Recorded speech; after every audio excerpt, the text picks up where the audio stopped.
জানেন, খালি হাতে এসেছি, খালি হাতে চলে যাব। তাই টাকা দিয়ে কোনো কিছু হবে না, ধন সম্পদ বাড়ি গাড়ি দিয়ে কিচ্ছু হবে না। ঈমান এবং আমল নিয়ে কবরে যেতে হবে।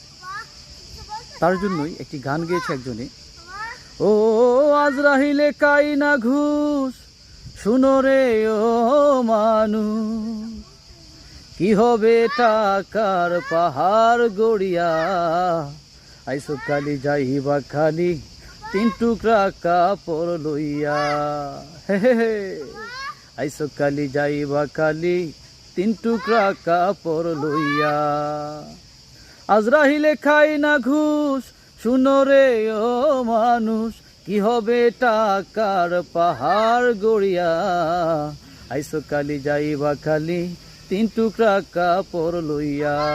হে হে হে, আইসো কালি যাইবা খালি তিন টুকরা কাপড় লইয়া।